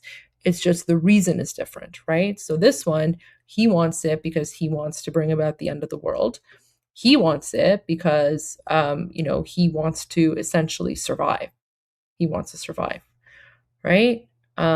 So that's sort of the difference here. So yes, do some of them want nuclear bombs to destroy the world? Absolutely. But do others want to destroy the world? Not necessarily, but they see having nuclear bombs as insurance, kind of like with North Korea, right? And also Pakistan. While it may be unimaginable, to believe this, that they would actually use nuclear weapons against our country with the purpose of obliterating tens of millions of us. That is exactly what they intend to do. The extent to which this is either not understood or is quickly dismissed as nonsense, given what is at stake, is inconceivable to me. It's mind-boggling to me. I can think of no other generation that would react with such feebleness as these objectors, as these saboteurs, in the face of such an existential threat, or worse, hold such contempt for a president who is taking serious action to try and prevent such devastation in our entire history. The first president to stand up to it. The evidence of the Iranian regime's intentions is indisputable. And I might add, the callousness with which so many of our fellow Americans see the mass slaughter of innocent Iranian people, and their children, young people, on a level that is truly indescribable, is shocking to me. I listen to some of our fellow Americans and I think, what has happened to us? Where's our conscience? Where's our soul? We don't even discuss these people anymore. I touched on this a little bit last evening. Marxism, I spent some time on that. I think it's important to continue to spend some time on these ideologies that are spreading, enemies within and without, the overlap between them and among them. So, that's sort of what I wanted to speak about there. Guys, I'm so sorry. I have to end the live stream. I'm just this, as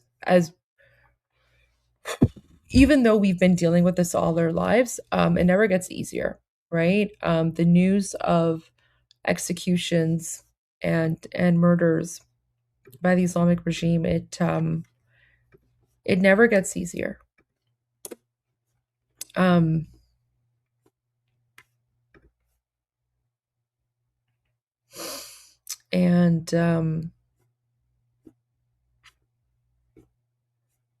I mean, the last that I've heard, let's see.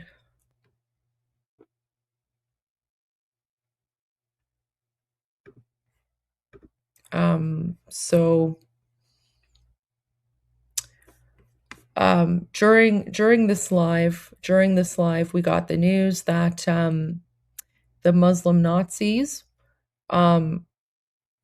announced the murder of Abul Faz Sepahi and Amir Hossein Safari, two protesters detained during the December protests in Isfahan.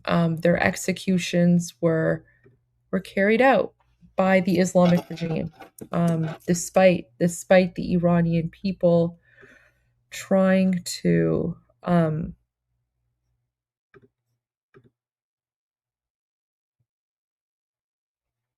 wait, what?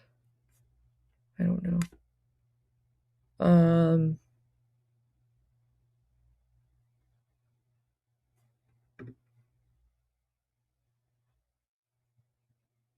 Okay. So now,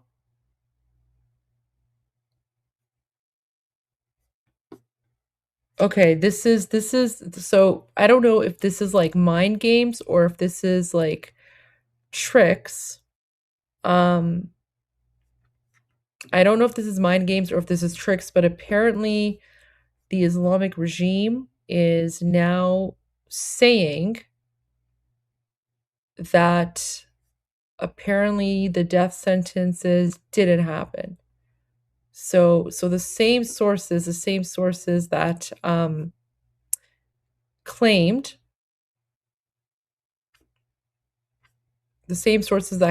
that the three young men were murdered, they're now claiming that they weren't murdered. I don't know if this is true or not. Honestly, this could just be like this could be the Islamic regime playing mind games, right? Like they could just be doing this and saying this. The Islamic regime could just be doing this just to mess with the Iranian people, right? So for all we know, they may very well have been executed. And now they're saying they weren't, just to give Iranian people some hope. And then, they're going to say, oh, no, we lied. They're dead. We executed them, right? So basically it's like psychological mind games to mess with the Iranian people. We don't know if they're alive. So what we have learned in situations like this is it's probably best to